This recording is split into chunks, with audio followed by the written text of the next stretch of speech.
సాధారణంగా bar licence అంటే దరఖాస్తులు పోటెత్తుతూ ఉంటాయి. కానీ ఈసారి ఏపీలో పరిస్థితి తారుమారైంది. ఎక్సైజ్ శాఖ నోటిఫికేషన్ ఇచ్చిన 80% బార్లకు ఒక్క దరఖాస్తు కూడా రాలేదు.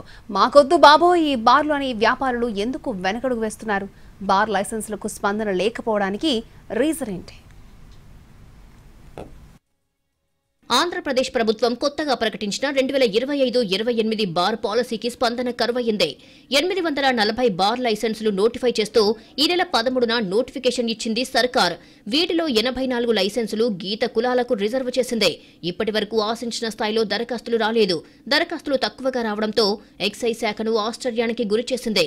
సాధారణంగా బార్ లైసెన్సుల కోసం పోటీ తీవ్రంగా ఉండేది. దరఖాస్తుల ద్వారానే ప్రభుత్వానికి భారీగా ఆదాయం వచ్చేది. ఈసారి మాత్రం 80% బార్లకు దరఖాస్తులు రాకపోవడం హాట్ టాపిక్ గా మారింది. సర్కారు ఒక్కటనుకుంటే మద్యం వ్యాపారులు ఇంకొకటి తలిచారు. కొత్త బార్ పాలసీకి షాక్ ఇచ్చారు. కొత్త బార్ లైసెన్సుల కోసం అప్లై చేసుకునేవారే కరువయ్యారు.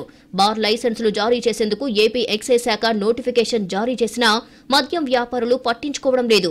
దీంతో గడువు ముగిసిన తర్వాత మళ్లీ పొడిగించింది. మొత్తం 840 బార్లకు కేవలం 175 బార్లకే అప్లికేషన్లు వచ్చినట్లు అధికారులు తెలిపారు. మిగిలిన 665 బార్లకు ఒక్కటంటే ఒక్కటి కూడా దరఖాస్తు రాలేదు. మద్యం వ్యాపారులు బార్ల లైసెన్స్ కోసం ఆసక్తి చూపకపోవడానికి అనేక కారణాలు చెప్తున్నారు. ఒక అప్లికేషన్ కి 5 లక్షలు చెల్లించాల్సి వస్తోంది. అది కూడా రీఫండ్ కాని ఫీజు. 10,000 ప్రాసెసింగ్ ఛార్జ్ పెట్టడాన్ని మద్యం వ్యాపారులు జీర్ణించుకోలేకపోతున్నారు. లాటరీ విధానం వల్ల లైసెన్స్ దక్కుతుందనే హామీ లేకపోవడం, సంవత్సరానికి 35 లక్షల నుంచి 75 లక్షల ఫీజు, ప్రతి ఏటా 10% పెరుగుదల ఉండటం, వైన్ షాప్లతో పోలిస్తే బార్లపై అదనంగా 15% పన్ను ఉండటం మద్యం వ్యాపారులకు ఇబ్బందిగా మారింది. వైన్ షాప్లకు ప్రభుత్వం పర్మిట్ రూమ్లు అనుమతించడంతో బార్లపై ఎఫెక్ట్ పడింది. ఎంఆర్పీ ధరలకే అన్ని బ్రాండ్లు దొరకడం, కస్టమర్లు మద్యం షాపుల వద్దే కూర్చొని తాగేలా పర్మిట్ రూమ్లు ఉండడంతో బార్లకు వచ్చేవారు గణనీయంగా తగ్గిపోయారు. గత ఆర్థిక సంవత్సరంలో దాదాపు అన్ని బార్లు నష్టాల్లోనే నడిచాయని బార్ల యజమానులు చెబుతున్నారు. ప్రతి ఏటా 10% ఫీజు పెంపు ఆపాలి, 4 అప్లికేషన్లు తప్పనిసరి అనే నిబంధన తొలగించాలి అని వ్యాపారులు ప్రభుత్వాన్ని కోరుతున్నారు.